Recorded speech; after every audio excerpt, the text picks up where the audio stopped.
بسم اللہ الرحمن الرحیم۔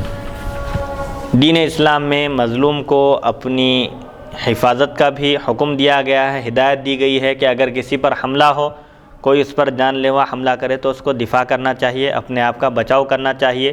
ایسے ہی مال کی بھی حفاظت میں اگر اس دوران وہ مارا جائے تو اس کو شہادت کا مرتبہ ملے گا، ظلماً قتل ہونے والا بھی شہید ہے۔ اور ایسے ہی اگر کوئی اپنے مال کے دفاع میں، مال کی حفاظت میں مارا جائے، مال کے لیے لڑے، اپنی پراپرٹی جائیداد بچانے کے لیے لڑے اور مارا جائے تو وہ بھی شہید کا مرتبہ پائے گا۔ ساتھ ہی دین اسلام میں یہ بھی ہدایت دی گئی ہے کہ اگر کوئی شخص حق پر ہوتے ہوئے اگر اپنے حق سے دستبردار ہو جائے، لڑائی جھگڑے کے ماحول سے بچنے کے لیے ایک مسلمان کے خون سے اپنے ہاتھوں کو رنگین کرنے کے بجائے اگر کوئی احتیاط کرے اور مالی نقصان برداشت کر لے تو اللہ تعالیٰ اس کے لیے جنت کے بیچوں بیچ اس کو محل عطا فرماتا ہے اور اس کو جگہ عطا فرماتا ہے۔ یہ دنیا تو آخر کار ایک دن جانے والی ہے ہاتھ سے۔ جو بھی شخص اس دنیا میں آیا ہے، کبھی کوئی چاہے وہ اپنے وقت کا بادشاہ ہی کیوں نہ ہو، سب یہاں پر خالی ہاتھ آئے تھے اور خالی ہاتھ جائیں گے۔ لہٰذا دنیا کو، اس حقیر اور مردار دنیا کو ترجیح دینے کے بجائے آخرت کو ترجیح دینا چاہیے۔ اگر کہیں ایسے مسائل بھی آ جائیں تو شریعت یہ بھی رہنمائی کرتی ہے کہ اگر کہیں اپنے حق سے دستبردار ہونے کی نوبت آ جائے، ہم حق پر ہونے کے باوجود اگر حق سے دستبردار ہو جائیں اور خون خرابے سے بچنے کے لیے اگر ہم ایسا کریں تو یقیناً اللہ تعالیٰ ہم کو بہترین اجر و ثواب سے نوازے گا۔ چنانچہ سیدنا امام حسن رضی اللہ عنہ نے جو بڑی قربانی دی ہے، پوری دنیا میں اس طرح کی قربانی کی کوئی مثال نہیں ملتی۔ امیر معاویہ رضی اللہ عنہ اور آپ کے درمیان جنگ ہونے والی تھی، آپ نے خلافت سے دستبرداری اختیار کر لی اور فرمایا کہ اگر جنگ ہوگی تو مسلمانوں کا ناحق خون ہوگا اور میں نہیں چاہتا کہ میری وجہ سے مسلمانوں کا ناحق خون ہو۔ حالانکہ خلافت سے دستبردار ہونے کے بعد کئی لوگوں نے آپ کو عار دلائی اور آپ کے سامنے جملے کسے طعنے دیے۔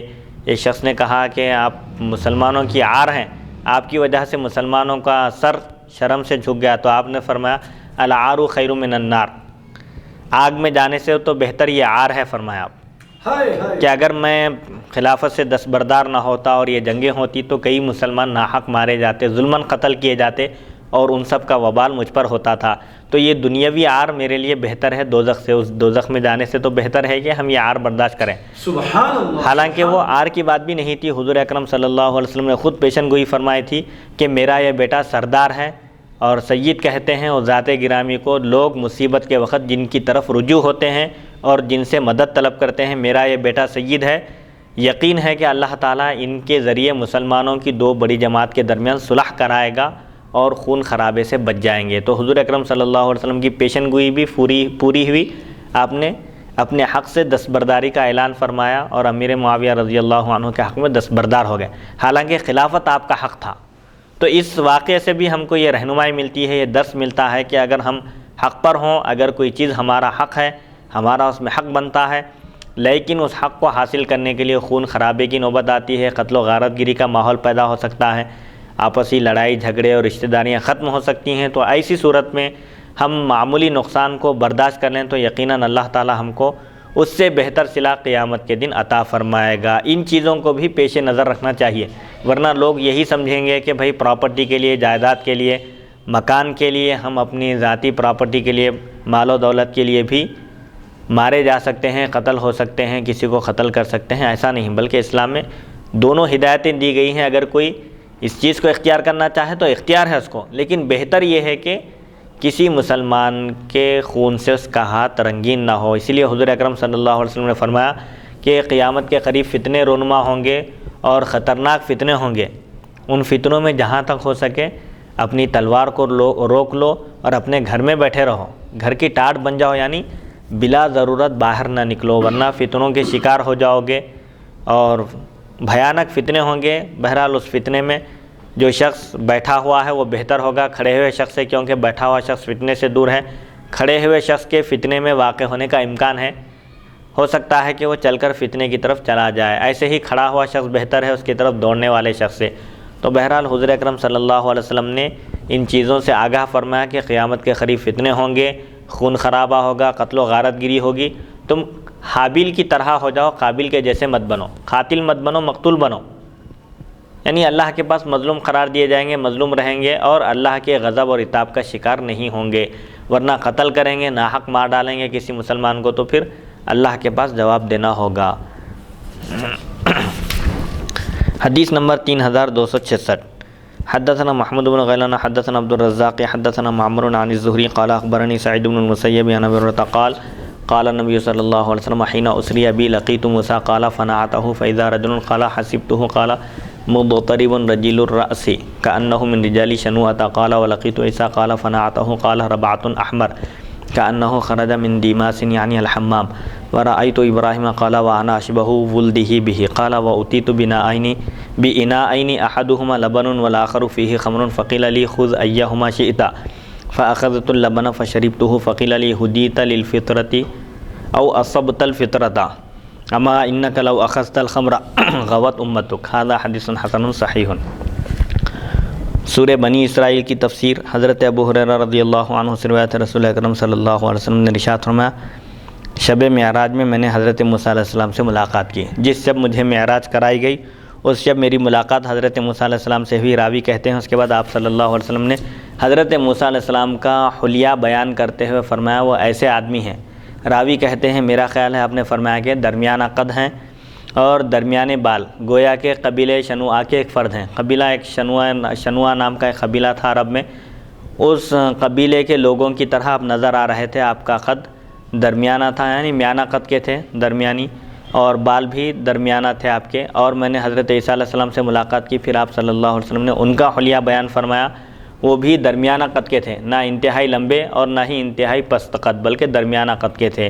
اور حضور اکرم صلی اللہ علیہ وسلم کے قد مبارک کے بارے میں بھی آتا ہے کہ آپ بھی درمیانہ قد تھے، لیکن آپ کی یہ امتیازی شان اور خصوصیت تھی کہ آپ جب قوم کے ساتھ، صحابہ کے ساتھ چلتے تو سب سے اونچے نظر آتے تھے۔ آپ درمیانہ قد ہونے کے باوجود سب سے بلند آپ نظر آتے تھے۔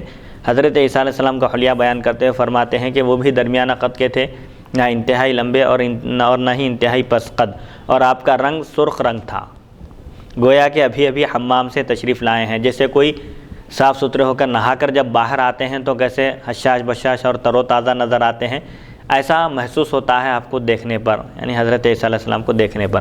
اور میں نے حضرت ابراہیم علیہ السلام کو دیکھا اور میں ان کی اولاد میں سب سے زیادہ ان کا ہم شبیہ ہوں۔ حضور اکرم صلی اللہ علیہ وسلم کی مکمل شباہت تھی حضرت ابراہیم علیہ السلام سے، کہ حضرت ابراہیم علیہ السلام کا جیسا حلیہ تھا آپ کا بھی حضرت ابراہیم علیہ السلام کی اولاد میں ایسا ہی حلیہ تھا۔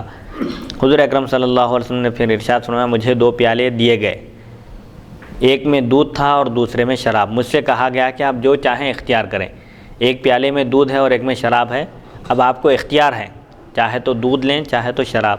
تو حضور اکرم صلی اللہ علیہ وسلم فرماتے ہیں میں نے دودھ کا پیالہ اختیار کیا، لیا اور اسے پی لیا، تو مجھ سے کہا گیا کہ فطرت کی طرف آپ کی رہنمائی کی گئی، یا کہا گیا کہ آپ نے فطرت کو پا لیا۔ اور اگر آپ آگاہ ہو جائیے، اگر آپ شراب کا پیالہ لیتے اور شراب پی لیتے تو آپ کی امت گمراہ ہو جاتی تھی۔ یہ حدیث حسن صحیح ہے۔ تو حضور اکرم صلی اللہ علیہ وسلم کو معراج کی شب انبیاء کرام علیہم السلام سے بھی آپ کی ملاقات ہوئی، اور انبیاء کے آپ نے حلیے بھی بیان کیے۔ پھر یہ بھی بیان فرمایا کہ دودھ اور شراب کا پیالہ پیش کیا گیا تو آپ نے 2 پیالوں میں سے صرف ایک پیالے کو اختیار فرمایا۔ اس میں امت کے لیے تعلیم یہ ہے کہ امت قناعت پسندی کا مظاہرہ کرے، جو کچھ اللہ کی طرف سے عطا ہو اسی پر قناعت کرے اور مزید کی خواہش اور آرزو نہ کرے۔ حالانکہ 2 پیالے تھے، چاہتے تو 2 پیالے بھی اختیار کر سکتے تھے، لیکن آپ نے 2 پیالوں میں سے ایک پیالے کو اختیار کر کے امت کو یہ تعلیم دی کہ امت کو چاہیے کہ وہ قناعت کو اختیار کرے، اور قناعت ایک ایسی دولت ہے جو کبھی بھی ختم نہیں ہوتی۔ قناعت کا مطلب یہ ہے کہ اللہ تعالیٰ نے ہم کو جو کچھ عطا فرمایا ہے ہم اس پر راضی رہیں اور مزید کی طلب نہ کریں، اور چاہیے یہ آرزو، یہ خواہش، یہ تمنا نہیں ہونا چاہیے، بلکہ اللہ نے جو کچھ عطا کیا ہے اسی پر راضی رہنا چاہیے، اسی پر اکتفا کرنا چاہیے۔ حدیث نمبر 3267، حدثنا اسحاق بن منصور اخبرنا عبد الرزاق حدثنا معمر عن قتادة عن انس ان النبي صلی اللہ علیہ وسلم اتي بالبراق ليلة اسري به ملجما مسرجا فاستصعب عليه فقال له جبريل ابي محمد تفعل هذا فما ركبك احد اكرم على الله منه قال فرفض عرقا۔ هذا حديث حسن غريب ولا نعرفه الا من حديث عبد الرزاق۔ حضرت انس رضی اللہ عنہ فرماتے ہیں شب معراج نبی کریم صلی اللہ علیہ وسلم کے پاس زین کسا ہوا اور لگام ڈالا ہوا براق لایا گیا. ایک براق سواری کے لیے لایا گیا جس پر زین کسی ہوئی تھی، یعنی ایک کپڑا ڈالا ہوا تھا جس پر حضور اکرم صلی اللہ علیہ وسلم تشریف فرما ہونے والے تھے، اور اس براق کو لگام بھی لگائی گئی تھی. اس نے آپ صلی اللہ علیہ وسلم کا سوار ہونا دشوار بنا دیا، یعنی شوخی کرنے لگا اور خوشی سے جھومنے لگا حضور اکرم صلی اللہ علیہ وسلم کی سواری کے وقت.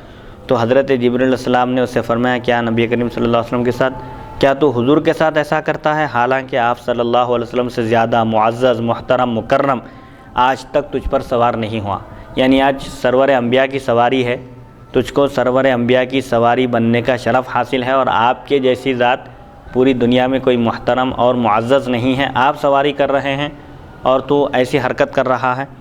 یہ سننا تھا کہ وہ شرم سے پسینہ پسینہ ہو گیا، یعنی اس کو محسوس ہوا کہ میں نے نافرمانی کی، اور اللہ کی جب نافرمانی ہوئی ہے تو پسینہ پسینہ ہو گیا. یہ حدیث غریب ہے، اسے صرف عبدالرزاق کی روایت سے پہچانتے ہیں.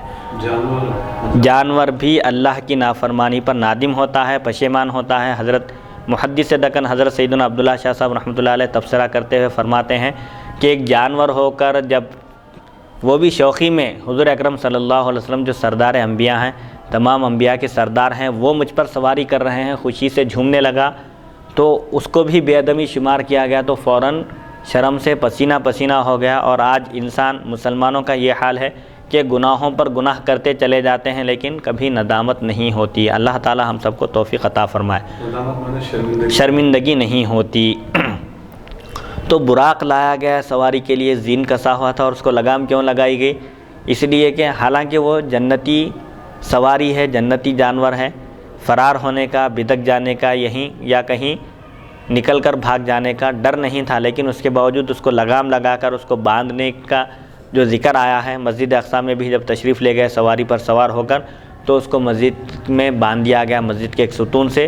اس میں بھی امت کے لیے تعلیم یہ ہے کہ توکل کا مطلب یہ نہیں ہے کہ جانور کو کھلا رکھ کر چھوڑ دیں، کھلا چھوڑ کر اللہ پر بھروسہ کریں، یہ توکل نہیں ہے.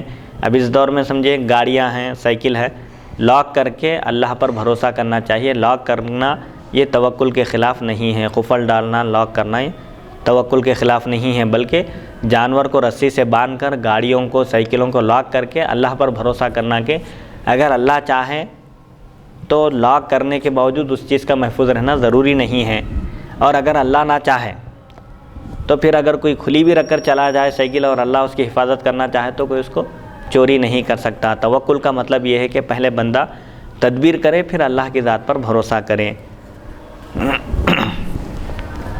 تو اس سے حضور اکرم صلی اللہ علیہ وسلم کی عظمت اور احترام بھی معلوم ہوتا ہے کہ حضرت جبرائیل علیہ السلام فرماتے ہیں کہ اللہ کے پاس حضور اکرم صلی اللہ علیہ وسلم سے بڑھ کر کوئی معزز، کوئی محترم اور کوئی مکرم نہیں ہے.